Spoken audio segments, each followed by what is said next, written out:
Narito po ang isa pang dagdag pasanin mga kapuso. Muli na namang sumipa ang presyo ng diesel at kerosene ngayong araw.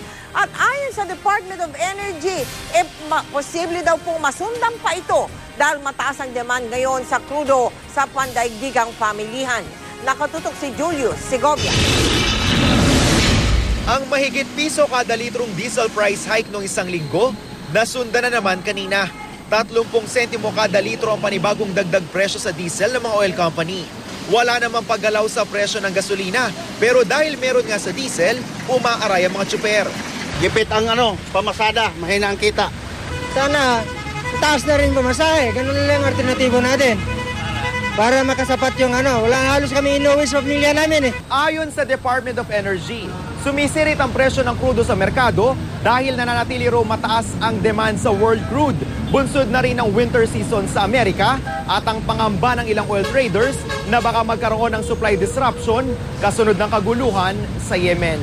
Hindi tuloy isinasantabi ng Department of Energy o DOE ang posibilidad na masundan pa ang oil price hike. Dahil winter season, may nakikita tayong increase na requirement. Mararamdaman talaga natin anong epekto ng international market trading kasi bumibili lang tayo sa international market. Sa datos ng DOE mula Enero, pumapatak na mas maraming beses nagtaas presyo ang mga oil company kaysa nag-rollback.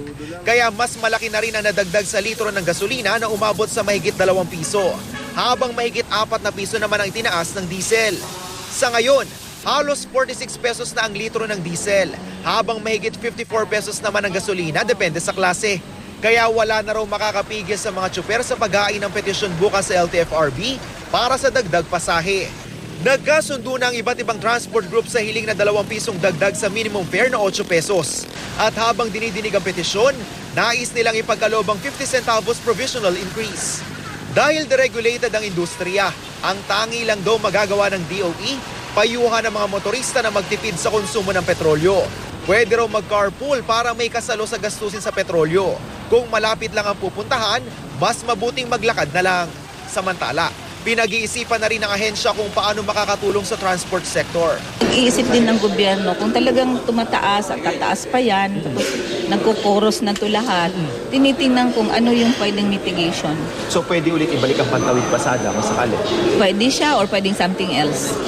2 beses na itong pinatupad ng gobyerno kung saan pinagkalooban ng mga namamasada ng jeep ng pantawid pasada card na may load na 1,050 pesos noong una at 1,200 pesos noong ikalawang pagkakataon.